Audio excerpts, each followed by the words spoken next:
बिस्मिल्लाहिर्रहमानिर्रहीम। अस्सलाम वालेकुम नाज़रीन।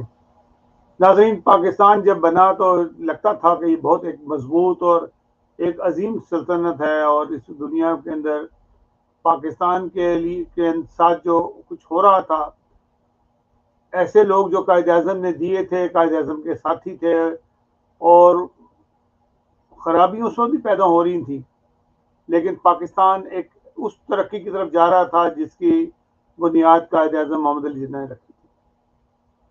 कायद-ए-आज़म की वफ़ात के बाद लियाकत अली खान का कत्ल, फिर उसके बाद लोग ये समझते रहे कि ये शायद इत्तेफ़ाक हो गया, वाक़यात हो गए, लेकिन वो इत्तेफ़ाकिया वाक़यात नहीं थे। वो उसकी अगर आज आज उसके ऊपर गौर और फ़िक्र किया जाता है तो नज़र ये आता है कि नहीं, वो सोचे-समझे मंसूबे के तहत ही सारे वाक़यात हुए और पाकिस्तान आहिस्ता-आहिस्ता कमज़ोर होता गया। इसमें कोई शक नहीं कि पाकिस्तान एक ज़माने में चाइना की भी इमदाद करता था, जर्मनी भी की भी इमदाद करता था और बहुत सारे वो ममालिक की को पाकिस्तान कर्जे भी दिया करता था। ऐसे हालात थे और पाकिस्तान का डॉलर के साथ जो इल्हाक था वो भी देखा, सबको मालूम था। भुट्टो साहब के ज़माने में आके उस इलाक़ को ख़त्म किया और पाकिस्तान की करेंसी डाउन होना शुरू हो गई। आज जब हम पाकिस्तान की सूरत हाल देखते हैं और जो सूरत हाल इस वक्त नज़र आ रही है, वो सूरत हाल है कि बार बार जो लोग, मैं कई लोगों को सुनता हूँ और कई प्रोग्राम देखता हूँ, उसमें लोग ये कहते हैं कि जी ये 71 का जो वाक़या है वो दोहराया जा रहा है। इसमें कोई शक नहीं कि मुजीबुर रहमान को गद्दार करार दे के उनको हुकूमत से महरूम कर दिया गया था और जुल्फ़िकार अली भुट्टो जो कि 81 सीटें लेके के कामयाब हुए थे और 162 वाले को उन्होंने गद्दार कह दिया और उसको जेल में डाल दिया। कहीं वही वाक़या ना हो जाए कि बांग्लादेश की तरह से कोई दोबारा पाकिस्तान में वाक़या हो जाए। मैं किसी सूरत में भी ये बात को मैं नहीं मानता कि पाकिस्तान के मज़ीद इस तरीके से टुकड़े होंगे कि बांग्लादेश एक और बन जाएगा। बेशक हालात वैसे ही हैं कि एक अक्सरियती पार्टी जिसको जो जीती हुई थी, उसको एक एक मंसूबे के तहत जो जिनके पास 180 सीटें थी, उसको हरवाया गया फॉर्म 47 से के मुताबिक। माफ़ कीजिएगा, सूरत हाल वही बनती है, लेकिन पाकिस्तान वो वो जो मशरकी पाकिस्तान का हिस्सा था, वो इतना दूर था, 1000 मील के फासले पे था, उसको कंट्रोल करना मुश्किल था। लेकिन जिन लोगों ने किया, आज आज खुद के सामने बातें आ रही हैं।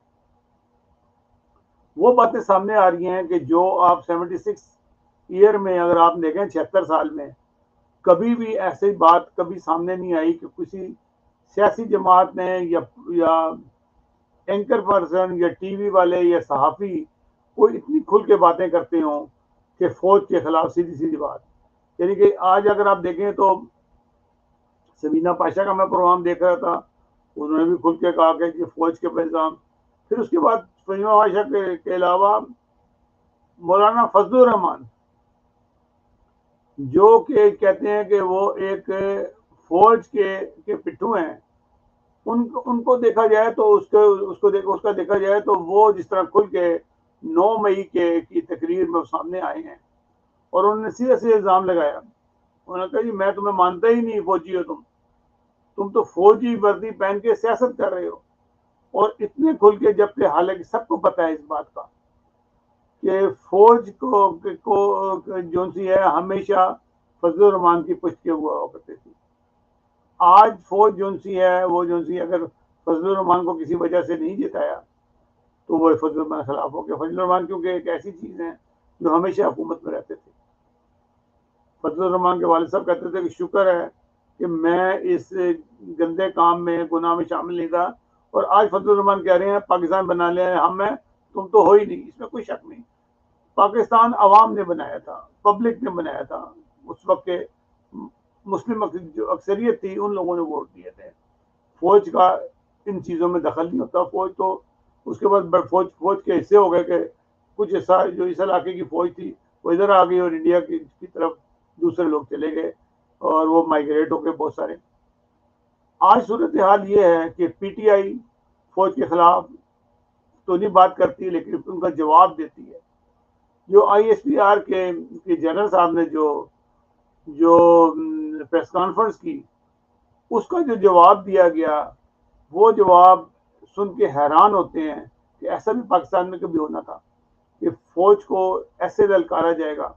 और वो फौज, क्योंकि फौज ने अपनी बेइज्जती एक किस्म की खुद करा ली। मैं आज भी कहता हूँ इनको कि जैसे अली अमीन गड्ढापुर सामने आ गए मैदान में, और जो कुछ वो कह रहे हैं, अगर आपने सुना है तो वो आप दोबारा सुन लें उनको, कि जो वो अल्फाज मैं नहीं बयान कर सकता जो अली अमीन गंडापुर ने कहे, जो फजलुर रहमान साहब ने कहे, वो मैं बयान नहीं कर सकता जो अल्फाज उन्होंने कहे हैं फौज के बारे में। इनको चाहिए कि अभी भी सुधर जाएं और मिल बैठ के इस मसले को ठीक करें, नहीं तो पाकिस्तान बहुत कमजोर हो जाएगा।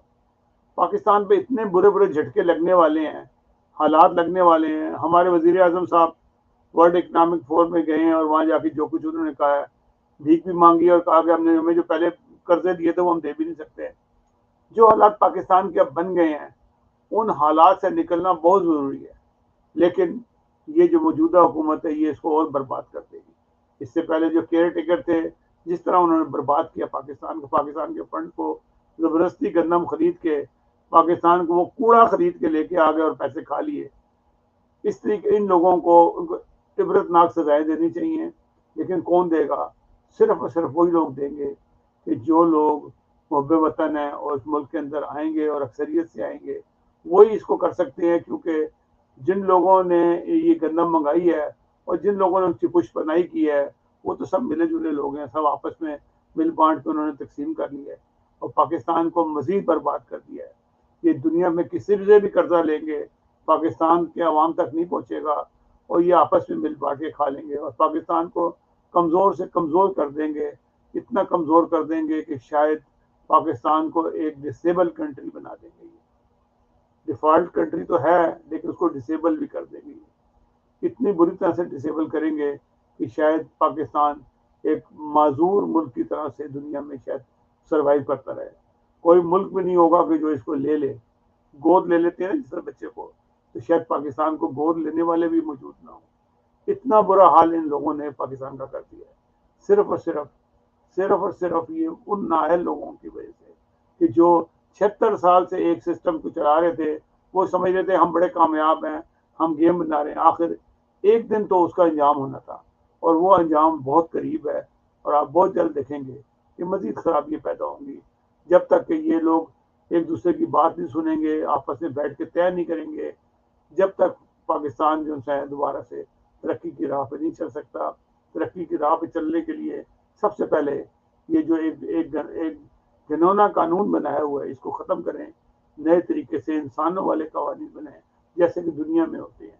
एक नया आइन बनाएं, वो आइन बनाएं कि जो इंसानियत के लिए बेहतर हो। नाज़रीन, अगले प्रोग्राम तक इजाज़त दीजिएगा। अल्लाह हाफ़िज़।